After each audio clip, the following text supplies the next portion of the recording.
ஆண்டவராகிய இயேசு கிறிஸ்துவின் நாமத்தினாலே இந்த நிகழ்வை பார்த்து கொண்டிருக்கின்ற ஒவ்வொருத்தரையும் அன்போடு கூட வாழ்த்தி வரவேற்றுக் கொள்ளுகிறேன். இயேசு கிறிஸ்துவின் அக்கினி தேவாலயம் ஊழியங்களின் ஊடாக உங்களை சந்திப்பதில் மிகுந்த மகிழ்ச்சி அடைகிறேன். இன்றைக்கும் கர்த்தர் தம்முடைய வார்த்தையினூடாக உங்களோடு பேசி உங்களுக்காக நான் ஜெபிக்க விரும்புகிறேன். கர்த்தர் நிச்சயமாய் உங்களோடு பேசுவார். உங்களுடைய வாழ்க்கையில் சில வேளைகளில் நீங்கள் நம்பிக்கை இழந்து போயிருக்கலாம், அல்லது போனால் ஏதோ ஒரு பிரச்சனைக்குள்ளே நீங்கள் அகப்பட்டு கவலையோடு இருக்கலாம், அல்லது நீங்கள் கண்ணீரோடு இருக்கலாம். ஏதோ ஒரு சூழ்நிலையில் நீங்கள் ஒரு தனித்து விடப்பட்ட நிலையில் இருப்பது போல நீங்கள் உணரலாம். ஆனால் என்னுடைய ஆண்டவராகிய இயேசு கிறிஸ்து சொல்லுகிற வார்த்தையை இந்த நாளில் நாங்கள் பார்த்து நான் உங்களுக்காக ஜெபிப்பேன். கர்த்தர் நிச்சயமாக உங்களுடைய வாழ்க்கையில் கூட இருந்து நடத்துவாராக. இப்பொழுது நான் மார்க்கு எழுதிய புஸ்தகம் 4ஆம் அதிகாரம் நான் திருப்பிக் கொள்கிறேன். மார்க்கு எழுதின சுவிசேஷம் 4வது அதிகாரம் 35வது 36வது 37வது வசனங்கள் நான் வாசித்துக் கொள்கிறேன். அன்று சாயங்காலத்தில் அவர் அவர்களை நோக்கி, அக்கறைக்கு போவோம் வாருங்கள் என்றார். அவர்கள் ஜனங்களை அனுப்பிவிட்டு அவர் படவில் இருந்தபடியே அவரை கொண்டு போனார்கள். வேறே படவுகளும் அவரோட கூட இருந்தது. அப்பொழுது பலத்த சுழல் காற்று உண்டாகி படவு நிரம்பத்தக்கதாக அலைகள் அதன் மேல் மோதிற்று. கப்பலின் பின்னணியத்தில் அவர் தலையணையை வைத்து நித்திரையாய் இருந்தார். அவர்கள் அவரை எழுப்பி, போதகரே, நாங்கள் மடிந்து போகிறது உமக்கு கவலை இல்லையா என்றார்கள். அவர் எழுந்து காற்றை அதட்டி கடலை பார்த்து, இதையாதே, அமைதலாயிரு என்றார்.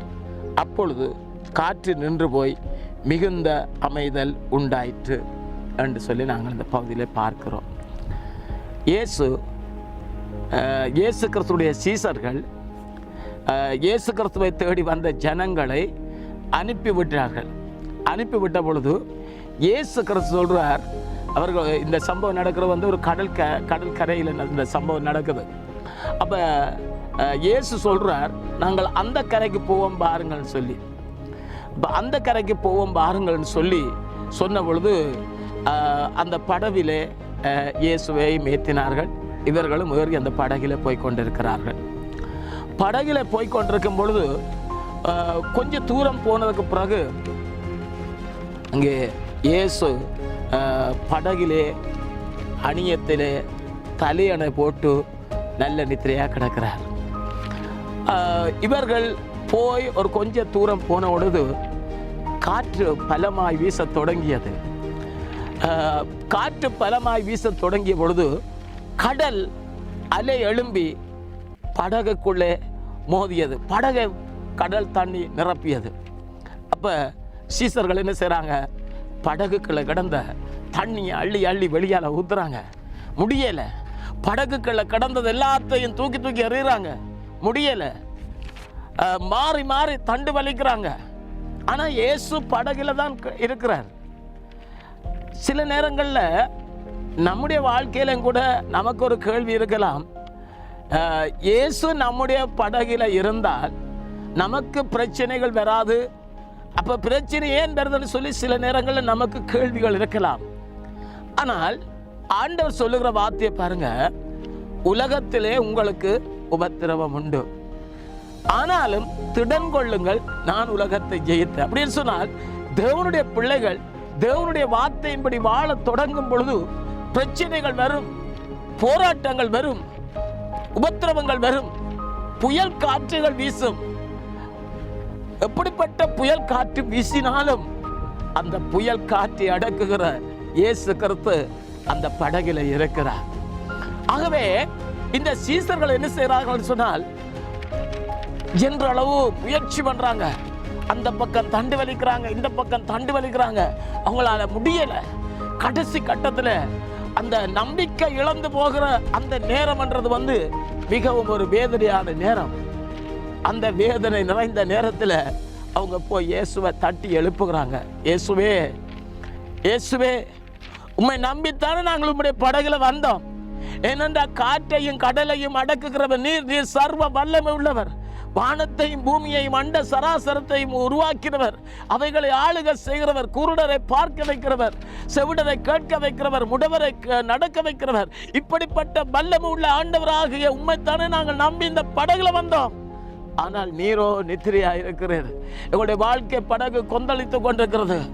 அங்கே புயல் காற்று நிமித்தம் கடல் வெள்ளம் வந்து எங்களுடைய படகை மூழ்க போகுது. நாங்கள் அழிந்து போக போகிறோம்.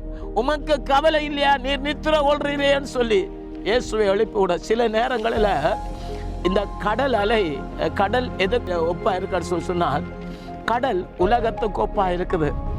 அதுல இருக்கிற அந்த படகு நம்முடைய வீட்டை வைத்துக் கொள்ளுவோம். ஆகவே இந்த வீட்டில் நானும் நீங்களும் இருக்கிறோம். இயேசுவும் அந்த வீட்டில் இருக்கிறார். ஆகவே ஒரு நாள் மரியாள் இயேசுவிடத்துல வந்து சொல்றா. இயேசு மரியாளுடைய வீட்டுக்கு போகிறார். லாசரு செத்து போன பிறகு அங்கே இயேசு அங்கே போகிறார்.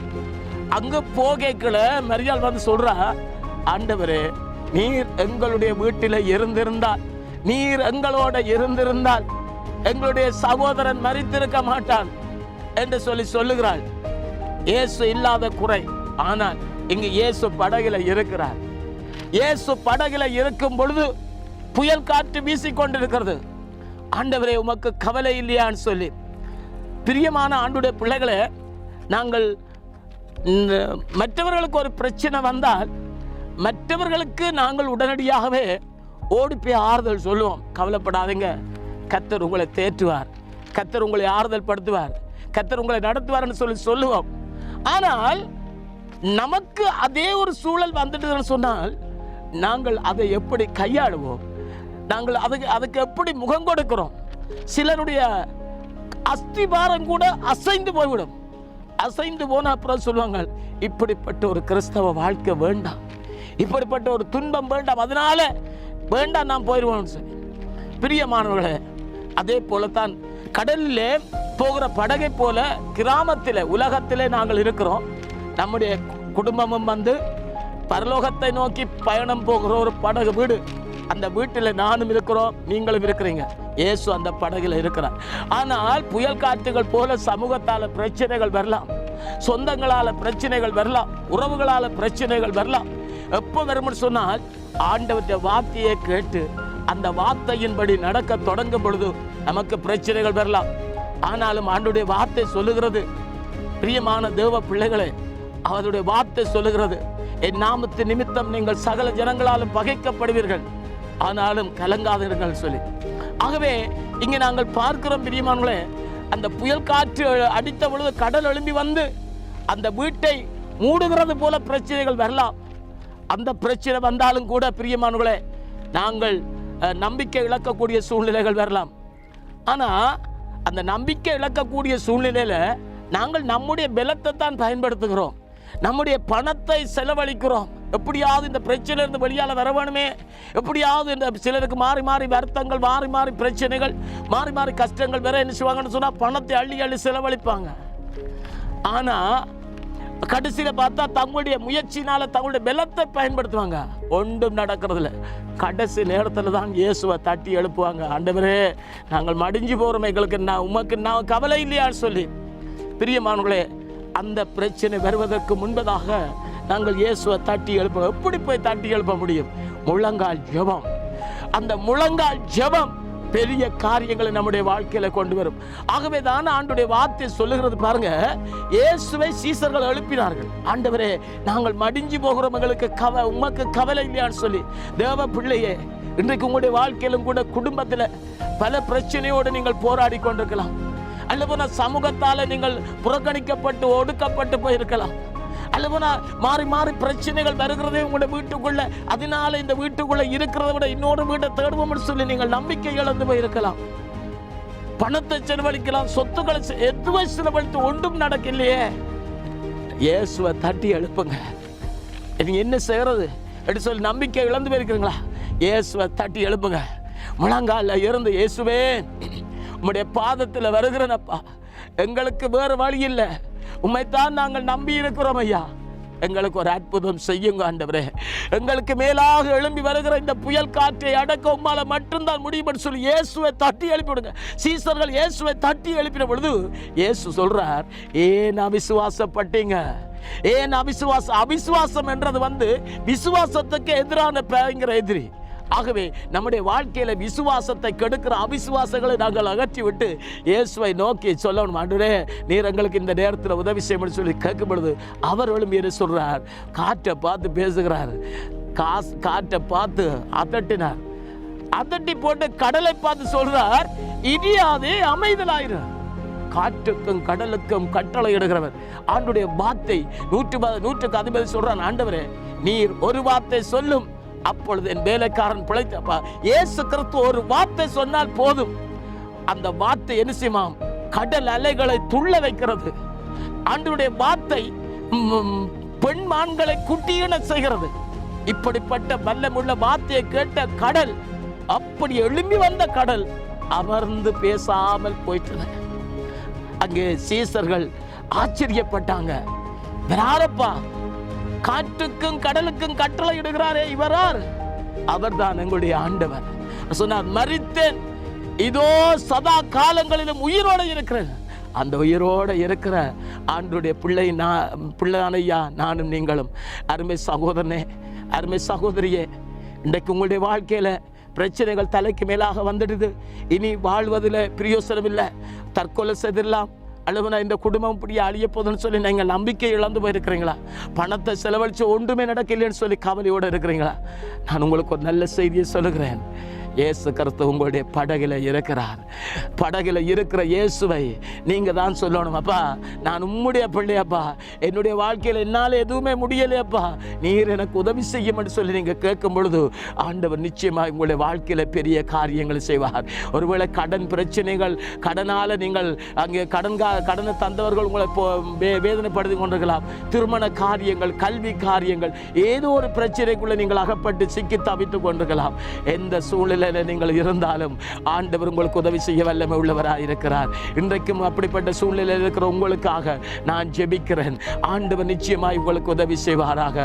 ஆகவே நாங்கள் யாவரும் கண்களை மூடிக்கொள்வோம், கண்களை மூடி ஜெபிப்போம். ஆண்டவரே என்னுடைய வாழ்க்கை படகில், அன்றைக்கு மரியாளுடைய வீட்டில் நீர் இல்லாதபடினால் லாசரும் மரித்து போனான்னு சொல்லி மரியாள் சொன்னாள்.